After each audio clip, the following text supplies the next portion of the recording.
എല്ലാവർക്കും നമസ്കാരം. ഞാൻ സരിതാ മഹേശ്വരൻ. ഇന്ന് ശ്രീമദ് വാൽമീകി രാമായണത്തിൻ്റെ ബാലകാണ്ഡത്തിലെ 55-ാമത്തെ സർഗത്തിൽ 8 മുതൽ 15 വരെയുള്ള ശ്ലോകങ്ങളാണ് നമ്മൾ പഠിക്കാൻ പോണത്. ശ്ലോകങ്ങളിൽ അനുഷ്ടുപ്പ് വൃത്തം തന്നെയാണ് ഇവിടെ കഴിഞ്ഞ ദിവസം പറഞ്ഞു നിർത്തിയത്. വിശ്വാമിത്രൻ്റെ സൈന്യത്തെ വസിഷ്ഠൻ്റെ പശുവായിട്ടുള്ള കാമധേനു തോൽപ്പിച്ചു എന്നും അതുകൂടാതെ തന്നെ വിശ്വാമിത്രൻ്റെ മക്കൾ എല്ലാവരും കൂടി വസിഷ്ഠനെ ആക്രമിക്കാൻ ചെന്നപ്പോൾ വസിഷ്ഠൻ്റെ ഒരു ഹുങ്കാരം കൊണ്ട് അവരെല്ലാവരും ചുട്ടുചാമ്പലായിപ്പോയി എന്നുമാണ്. അതിനുശേഷം എങ്ങനെയാണ് യുദ്ധം മുമ്പാക്കാൻ പോണത് നോക്കാം. ആദ്യം 8-ാമത്തെ ശ്ലോകം നോക്കാം. ദൃഷ്ട്വാ വിനാശിതാൻ സർവാൻ ബലം ച സുമഹായശാഃ സവ്രീഡം ചിന്തയാവിഷ്ടോ വിശ്വാമിത്രോ ഭവത്തദാ. പെട്ടെന്നാണല്ലോ മക്കളും സൈന്യമൊക്കെ അങ്ങോട്ട് നശിച്ചു പോയത്.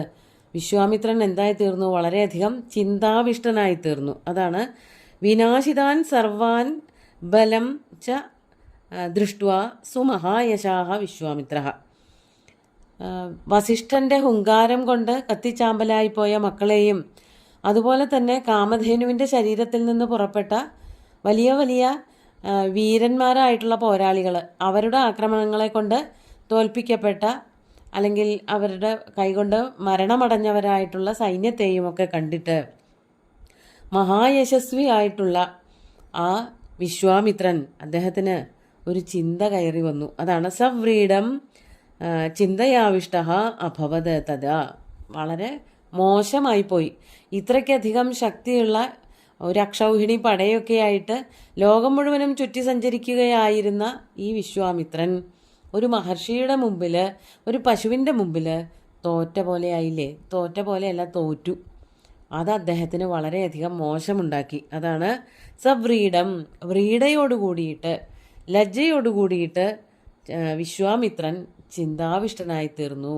ഈ നാണക്കേടിൽ നിന്നും രക്ഷപ്പെടാൻ എന്താണൊരു മാർഗം എന്ന് ആലോചിക്കാവും. അങ്ങനെ കുറച്ചു നേരം ചിന്താവിഷ്ടനായിട്ട് ഇരുന്നു എന്നർത്ഥം. അദ്ദേഹത്തിൻ്റെ അവസ്ഥയെ പറ്റിയിട്ട് ഒന്നുകൂടി വർണ്ണിക്കുകയാണ്. 9-ാമത്തെ ശ്ലോകം നോക്കാം. സമുദ്രൈവ നിർവേഗോ ഭഗ്നദംഷ്ട്രൈവോരഗ ഉപരക്തൈവാദിത്യ സദ്യോ നിഷ്പ്രഭതാം ഗത. സദ്യ നിഷ്പ്രഭതാം ഗത വിശ്വാമിത്രഃ. വിശ്വാമിത്രൻ പെട്ടെന്ന് തന്നെ നിഷ്പ്രഭനായിപ്പോയി. എല്ലാ കഴിവുകളും പെട്ടെന്ന് അസ്തമിച്ചവനെ പോലെ ആയിത്തീർന്നു. അത് ഏതുപോലെയൊക്കെയാണ് എന്ന് ഉപമിച്ച് പറയാണ്. സമുദ്ര ഇവ നിർവേഗ ഭഗ്നദംഷ്ട്ര ഇവോരഗ ഉപരക്ത ഇവ ആദിത്യ. 3 ഉപമാനങ്ങൾ, അല്ലെ 3 ഉപമാനങ്ങളാണ് കൊടുത്തിരിക്കുന്നത്. ഏതുപോലെയൊക്കെ ആയി എന്ന് പറയാണ്. സമുദ്ര ഇവ നിർവേഗ. നിർവേഗ സമുദ്ര ഇവ. നിർവേഗം എന്ന് പറഞ്ഞാൽ വേഗതയില്ലാത്ത അല്ലെങ്കിൽ തിരകൾ അടങ്ങിയ, ഒഴുക്കൊന്നുമില്ലാതെ അടങ്ങി നിൽക്കുന്ന സമുദ്രം പോലെ. നിർവേഗ സമുദ്ര ഇവ. അതുപോലെ ഭഗ്നദംഷ്ട്ര ഉരഗ ഇവ. ഭഗ്നദംഷ്ട്രം എന്ന് പറഞ്ഞാൽ വിഷപ്പല്ല് പോയവനായ. ദംഷ്ട്ര എന്നുള്ളത് പാമ്പിൻ്റെ കാര്യത്തിൽ വിഷപ്പല്ല് എന്നാണ് അർത്ഥം. ആ വിഷപ്പല്ല് പറഞ്ഞു പോയ പാമ്പിനെ പോലെ. ഉഗ്രസർപ്പമാണ്, പക്ഷേ വിഷപ്പല്ലില്ലാതെ ആയാൽ പിന്നെ അവയുടെ ശക്തി വളരെ കുറയും. അതുപോലെ ആയിത്തീർന്നു വിശ്വാമിത്രൻ. ആ വിഷപ്പല്ല് പോയ ഏറ്റവും ക്രൂരനായിട്ടുള്ള സർപ്പത്തെ പോലെയും. ഉപരക്ത ഇവ ആദിത്യ. ആദിത്യൻ സൂര്യൻ. സൂര്യൻ ഗ്രഹണത്തിന് പാത്രീഭവിച്ചതുപോലെയും രാഹുഗ്രസ്തനായ സൂര്യനെ പോലെയുമായി തീർന്നു തൽക്കാലത്തേക്ക് വിശ്വാമിത്രൻ. എല്ലാ തേജസ്സുകളും പെട്ടെന്ന് അപ്രത്യക്ഷമായി. അതാണ് സദ്യോ നിഷ്പ്രഭതാം ഗതഃ. പെട്ടെന്ന് തന്നെ നിഷ്പ്രഭമായി തീർന്നു അദ്ദേഹത്തിൻ്റെ അവസ്ഥ. ഒരു തേജസ് മങ്ങിപ്പോയി. എന്തൊക്കെ കണക്കൂട്ടലുകളായിരുന്നു, എങ്ങനെയൊക്കെ ആക്രമിക്കണം എന്നായിരുന്നു, എല്ലാം പെട്ടെന്നൊരു നിമിഷം കൊണ്ട് ഇല്ലാതെയായിപ്പോയി. അതുകൊണ്ട് പ്രഭയൊക്കെ അസ്തമിച്ചു എന്നർത്ഥം. നമുക്ക് 10-ാമത്തെ ശ്ലോകം നോക്കാം. ഹതപുത്രബലോ ദീനോ ലൂനപക്ഷൈവ ദ്വിജ ഹത സർവബലോത്സാഹോ നിർവേദം സമപദ്യത. സൈന്യങ്ങളൊക്കെ മരിക്കുന്നത് പോലെയല്ല, സ്വന്തം പുത്രന്മാർ മരിക്കുമ്പോൾ അത് വല്ലാത്തൊരാഘാതമാണ് ഉണ്ടാക്കുക. അതാണ് വിശ്വാമിത്രൻ ഉണ്ടായത്. ഹതപുത്രബലോ ദീനോ ലൂനപക്ഷ ഇവ ദ്വിജ. ലൂനപക്ഷം ലൂനപക്ഷം എന്ന് വെച്ചാൽ ചിറക് മുറിച്ച പക്ഷിയെ പോലെ. ദ്വിജഹ എന്നുള്ളതിന് പക്ഷി എന്നർത്ഥം. ആ വിശ്വാമിത്രൻ ചിറകു മുറിച്ച പക്ഷിയെ പോലെയായി. പക്ഷിക്ക് ഏറ്റവും ശക്തി, ഏറ്റവും വിശ്വാസം എന്തിലാണ്? അവരവരുടെ ചിറകിലാണ്. മരം ഒടിഞ്ഞാലും മരം ഉണങ്ങിയാലും ഒക്കെ പക്ഷിക്ക് യാതൊരു പേടിയില്ല. അവിടെ നിന്ന് പറന്നു പോകാൻ തനിക്ക് ശക്തമായിട്ടുള്ള ചിറകുകളുണ്ട് എന്നുള്ളതാണ് പക്ഷിയുടെ ബലം. പക്ഷേ ഇവിടെ എന്ത് സംഭവിച്ചു? മക്കൾ മരിച്ചതോടുകൂടിയിട്ട് ഹതപുത്രബലഹ, പുത്രന്മാരുടെയും ബലങ്ങളുടെയും മരണം കാരണം അവരെല്ലാവരും മരിച്ചു. ഈ വസിഷ്ഠന്റെയും കാമധേനുവിൻ്റെയും ആക്രമണങ്ങളെ കൊണ്ട് മക്കളും മരിച്ചു, സൈന്യവും മരിച്ചു എന്ന് മനസ്സിലാക്കിയപ്പോൾ ദീനഹ ലൂനപക്ഷഹ ഇവ ദ്വിജഹ, ദീനനായി തീർന്നു. വളരെ ദൈന്യം വന്നു ബാധിച്ചു വിശ്വാമിത്രനെ. ഏതുപോലെയായി? ഒരു ചിറകൊടിഞ്ഞ പക്ഷിയെ പോലെയായി. ഒരു ചിറകോ രണ്ടു ചിറകോ ഒക്കെ ഒടിഞ്ഞുപോയ പക്ഷിക്ക് പിന്നെ എന്തെങ്കിലും ബലമുണ്ടോ? അതുപോലെ ആയി തീർന്നു വിശ്വാമിത്രൻ. ഹത സർവബലോത്സാഹോ നിർവേദം സമപദ്യത, അങ്ങനെ എല്ലാ ഉത്സാഹങ്ങളും നശിച്ചവനായിട്ട് സർവബലോത്സാഹ ഹത, എല്ലാ ബലവും വിശ്വാമിത്രൻ്റെതായിട്ടുള്ള ഉത്സാഹങ്ങളൊക്കെ ഉണ്ടായിരുന്നു. ആരില്ലാതെ ആയാലും തനിക്ക് എല്ലാ യുദ്ധവും ജയിക്കാൻ പറ്റുമെന്നൊക്കെയായിരുന്നു വിശ്വാമിത്രന്റെ വിചാരം. പക്ഷേ ഇവരൊക്കെ മരിച്ചതിന് ശേഷം എല്ലാം മങ്ങിപ്പോയി. അതോടുകൂടിയിട്ട് വിശ്വാമിത്രൻ ആരായി തീർന്നു? നിർവേദം സമപദ്യത, വല്ലാത്തൊരു നിർവേദാവസ്ഥയെ. നിർവേദം എന്ന് പറഞ്ഞാൽ ഒന്നിനോടും താല്പര്യമില്ലാത്ത അവസ്ഥ. പലതരത്തിൽ നിർവേദങ്ങൾ വരും. അതായത് ശ്മശാന വൈരാഗ്യം, വൈരാഗ്യം എന്ന് തന്നെ പറയാം. എല്ലാത്തിൽ നിന്നും വിട്ടുമാറിപ്പോണം എന്നുള്ള തോന്നൽ. ഏറ്റവും സ്വന്തക്കാരായിട്ടുള്ള ആൾക്കാർ മരിച്ചു പോവുക, അവർക്ക് എന്തെങ്കിലും അപകടങ്ങളൊക്കെ പറ്റുക, അതുപോലെ തന്നെ ദാരിദ്ര്യം വരിക. അതുകൊണ്ടൊക്കെ നമുക്ക് വൈരാഗ്യം അഥവാ നിർവേദമൊക്കെ വരും. ഇവിടെ വിശ്വാമിത്രന് വന്നത് അതാണ്. തൻ്റെ ഏറ്റവും ഉറ്റമിത്രങ്ങളായിട്ടുള്ള സൈന്യവും പ്രിയപ്പെട്ട മക്കളും മരിച്ചു പോയതോടു കൂടിയിട്ട് വിശ്വാമിത്രന് നിർവേദം അഥവാ വൈരാഗ്യം, ഈ യാന്ത്രികമായ ഒരു ജീവിതമാണ് താൻ നയിച്ചുകൊണ്ടിരിക്കുന്നത്, ജീവിതത്തിൽ ഒരു താല്പര്യവും ഇല്ലാതെയായി തീർന്നു, വിരക്തി വന്നു ചേർന്നു എന്നാണ് ഇവിടെ കവി വർണ്ണിക്കുന്നത്. എന്നിട്ട് പിന്നെ എന്ത് ചെയ്തു? 11ാമത്തെ ശ്ലോകം നോക്കാം. സപുത്രമേകം രാജ്യായ പാലയേതി നിയുജ്യ ച പൃഥിവീം ക്ഷത്രധർമ്മേണ വനമേവാഭ്യപദ്യത. പൃഥിവീം ക്ഷത്രധർമ്മേണ പാലയ ഇതി. ഒരു മകൻ ബാക്കിയുണ്ടായിരുന്നു വിശ്വാമിത്രന്. ആ മകനോട് എന്താ പറഞ്ഞത്? പൃഥിവീം ക്ഷത്രധർമ്മേണ പാലയ, ഈ ഭൂമിയെ മുഴുവനും തന്നെ ക്ഷത്രിയധർമ്മമനുസരിച്ച് പരിപാലിക്കൂ എന്ന് പറഞ്ഞുകൊണ്ട് മകനെ ഏൽപ്പിക്കുകയാണ്. ഏകം പുത്രം രാജ്യായ നിയുജ്യ, തൻ്റെ മക്കൾ കുറേ പേര് മരിച്ചുപോയി, പക്ഷെ ഒരാൾ ബാക്കിയുണ്ടായിരുന്നു, കൊട്ടാരത്തിലുണ്ടായിരുന്നു.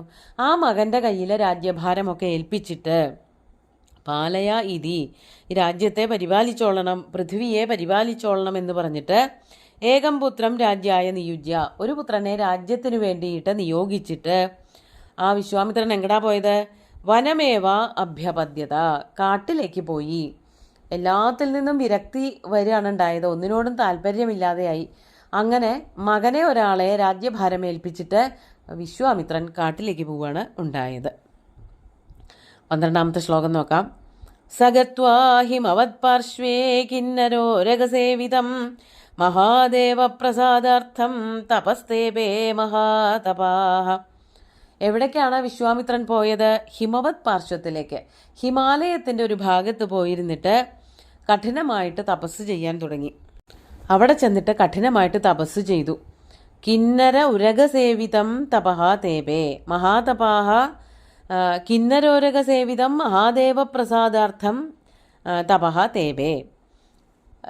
കിന്നരന്മാര് ഉരകങ്ങളൊക്കെ സേവിക്കുന്നതായിട്ടുള്ള പ്രദേശം, അവരൊക്കെ ഉള്ളതായിട്ടുള്ള ഭാഗങ്ങളാണ് കിന്നരന്മാര്, ഉരകങ്ങള് തുടങ്ങിയിട്ടുള്ളവരൊക്കെ വസിക്കുന്ന സ്ഥലമാണ് ഈ പറഞ്ഞ ഹിമവത് പാർശ്വഭാഗം. അവിടെ ഇരുന്നു കൊണ്ട് അവരാൽ ആരാധിക്കപ്പെട്ടുകൊണ്ട് കഠിനമായിട്ട് തപസ് ചെയ്തു. ആരെ പ്രസാദിപ്പിക്കാൻ? മഹാദേവ പ്രസാദാർത്ഥം, മഹാദേവനെ ശ്രീപരമേശ്വരനെ പ്രസാദിപ്പിക്കുന്നതിനു വേണ്ടിയിട്ട് ആ മഹാതപസ്വിയായിട്ടുള്ള വിശ്വാമിത്രൻ തപഹ തേപേ, തപസ് തപിച്ചു, കഠിനമായിട്ട് തപസ് ചെയ്യാൻ ആരംഭിച്ചു എന്നർത്ഥം. അവിടെ മനുഷ്യരാരും ഉണ്ടായിരുന്നില്ല, കിന്നരങ്ങളും അതുപോലെ തന്നെ ഉരകങ്ങളും ഒക്കെ ഉണ്ടായിരുന്നുള്ളൂ. ആ തണുത്ത പ്രദേശത്ത് ഹിമാലയത്തിൻ്റെ പാർശ്വത്തിലിരുന്ന് കഠിനമായിട്ട് വിശ്വാമിത്രൻ മഹാദേവനെ പ്രസാദിപ്പിക്കുന്നതിന് വേണ്ടിയിട്ട് തപസ് ചെയ്യാൻ തുടങ്ങി. എന്നിട്ട് 13ാമത്തെ ശ്ലോകം നോക്കാം. കേനചിത്വധകാലേന ദേവേശോ വൃഷഭധ്വജ ദർശയാമാസ വരദോ വിശ്വാമിത്രം മഹാമുനിം കേനചിത് കാലേന. അങ്ങനെ കുറച്ചു കാലം തപസ് ചെയ്തപ്പോൾ വൃഷഭധ്വജ ദേവേശ, വൃഷഭധ്വജനായിട്ടുള്ള ദേവേശൻ ശ്രീ പരമേശ്വരൻ. വൃഷഭധ്വജം എന്ന് പറഞ്ഞാൽ കാളയുടെ കൊടിയടയാളം, കാളയുടെ ചിത്രം കൊടിയിലുള്ളവൻ, കൊടിക്കൂറയിലെ കാളയുടെ ചിത്രം ആലേഖനം ചെയ്തിട്ടുള്ളവൻ ശ്രീ പരമേശ്വരനാണ്. ഓരോരുത്തർക്കും ഓരോ കൊടിയടയാളങ്ങളുണ്ട്. അതിൽ ശ്രീ പരമേശ്വരൻ്റെ കൊടിയടയാളം കാള തന്നെയാണ്, അദ്ദേഹത്തിൻ്റെ വാഹനം തന്നെയാണ്. അങ്ങനെയുള്ള വൃഷഭധ്വജനായിട്ടുള്ള ദേവേശൻ ശ്രീ പരമേശ്വരൻ വരദനാണ്, എല്ലാവർക്കും വരം നൽകുന്നവനാണ്. അങ്ങനെയുള്ള ദേവൻ മഹാമുനിം വിശ്വാമിത്രം ദർശയാമാസ, മഹാമുനിയായിട്ടുള്ള വിശ്വാമിത്രൻ്റെ മുമ്പിൽ പ്രത്യക്ഷപ്പെട്ടു. കുറേ കാലം തപസ് ചെയ്തു. അങ്ങനെ തപസ് ചെയ്തപ്പോൾ ഭഗവാൻ പ്രസാദിച്ചിട്ട് മഹാമുനിയായിട്ടുള്ള വിശ്വാമിത്രൻ്റെ മുമ്പിൽ പ്രത്യക്ഷപ്പെടുകയാണ്. എന്നിട്ട് എന്താ ചോദിക്കണത്? 14-ാമത്തെ ശ്ലോകം കൂടി നോക്കാം. കിമർത്ഥം തപ്യസേ രാജൻ ബ്രൂഹിയത്തെ വിവക്ഷിതം വരദോസ്മി വരോയസ്തേ കാക്ഷിതസ്വഭിധീയതാം. വളരെ എളുപ്പമാണ് അന്വയിക്കാനും അർത്ഥം പറയാനും ഒക്കെ. പറയാണ്, എന്താണ് ചോദിച്ചത് ശ്രീ പരമേശ്വരൻ? ഹേ രാജൻ, അല്ലയോ മഹാരാജാവേ, രാജാവാണല്ലോ, വിശ്വാമിത്രൻ ഇപ്പോഴും ഋഷിയായിട്ടില്ല. അല്ലയോ മഹാരാജാവേ, കിമർത്ഥം തപ്യസേ, എന്തിനാണങ്ങ് കഠിനമായിട്ടുള്ള തപസ് ചെയ്യുന്നത്? യത്തേ വിവക്ഷിതം, അങ്ങയുടെ വിവക്ഷ എന്താണ്? അങ്ങക്ക് എന്താണ് ആഗ്രഹമുള്ളത്? അതെന്നോട് പറയൂ, ഞാൻ വരദനാണല്ലോ, അതാണ് പറയണത്. യഹാ തേ കാക്ഷിതഃ വരഃ സഹ അഭിധീയതാം അസ്മി വരദഃ. എന്താണ് അങ്ങയുടെ മനസ്സിലുള്ളത്? അങ്ങക്ക് എന്തു വരമാണ് വേണ്ടത്? അത് അഭിധീയതാം പറഞ്ഞാലും.